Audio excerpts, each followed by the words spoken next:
तो आप सभी का एक और वीडियो में फिर से स्वागत है।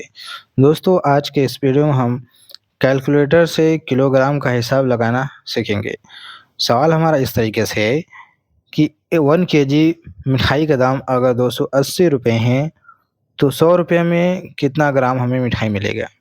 या फिर 1 किलो मिठाई है जिसका रेट ₹360 है या फिर ₹320 है, तो हमें ₹100 में लेना हो, 200 का लेना हो या फिर 150 का लेना हो, तो उसका कितना ग्राम वज़न मिलेगा, उसको हम इस वीडियो में निकालना सीखेंगे।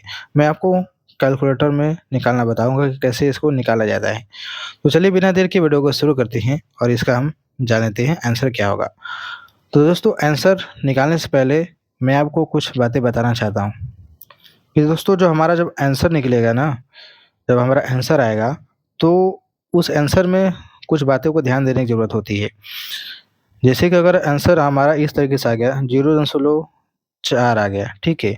या फिर 0.216 या फिर 0.733333 इस तरीके से आ जाए, तो इनका मतलब क्या होता है? ये समझिए सबसे पहले। तो दोस्तों जब भी कोई हम किलोग्राम वाले सवाल को हल करते हैं ना, दशमलव से पीछे वाले को हम क्या में गिनते हैं? जैसे कि हो गया 0.00 मान लेते हैं, ठीक है? तो इस पीछे वाले को क्या गिना जाएगा? ग्राम में गिना जाता है और इसके आगे वाले को किलोग्राम में माना जाता है। समझिए ध्यान से, ठीक है? जैसे यही है 0.4 है या फिर इसको इस तरीके से समझिए 1.250 है, ठीक है? तो इसका मतलब हो गया कि इस आगे वाले को केजी में बोला जाएगा, यानी कि 1 केजी यानी 1 किलोग्राम और पीछे वाले को ग्राम में गिना जाता है, यानी कि 250 ग्राम, ठीक है? यानी अगर आगे रहेगा कोई अंक रहेगा तो इसको बोला जाएगा किलोग्राम में, पीछे रहेगा तो इसको ग्राम में बोला जाएगा। तो यहाँ पे 1.250 केजी है, इसका मतलब ये हो गया ना 1 किलोग्राम 250 ग्राम, ठीक है? यानी 1 केजी 250 ग्राम, इसका मतलब ये होता है। अगर सिर्फ यहीं पर 0.216 है, तो इसका मतलब हो गया दोस्तों, इसका मतलब हो गया कि 216 ग्राम। क्या हो गया? 216 ग्राम, ठीक है? अगर यही है, अगर 4, 5, 6 अंक आ गया, लेकिन हम क्या करेंगे 3 अंक तक ही लेंगे, यानी इसका जो वज़न आएगा 733 ग्राम आएगा, ठीक है? इतना क्लियर हो गया? अब चलिए इसको हल करते हैं। सवाल में हमारा है 1 केजी मिठाई का दाम ₹280 है और हमें ₹100 में कितना मिलेगा ये हमें बताना है।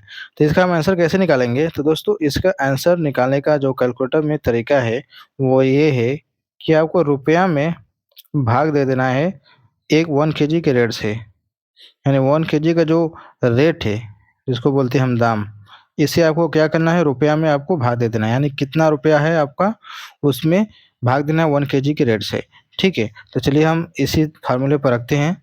तो इसका सवाल क्या है, ₹100 का आपको बताना है, तो लिखेंगे 100 भागे 1 केजी का दाम कितना है, 280 है, ठीक है? अब इसका जो आंसर आएगा, वही आपका वज़न आएगा। तो लिखेंगे यहाँ पर 100 भागे 280, देखिए क्या आ गया 0.3571 का बहुत सारी संख्याएँ आएँगी, ठीक है? तो इसको क्या करेंगे, लिखेंगे 0.357 3 अंक तक ही हम लेंगे, क्योंकि 3 अंक तक ही ज़्यादा मान्यता होता है।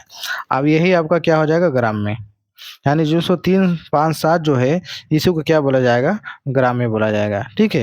यानी इसका ये हो गया 357 ग्राम, इसका मतलब हो गया कि 357 ग्राम आपको मिलेगा। 1 केजी का रेट ₹280 है, तो आपको ₹100 में कितना मिलेगा, 357 ग्राम मिलेगा, ठीक है? अब इसी तरीके से और हम समझ लेते हैं।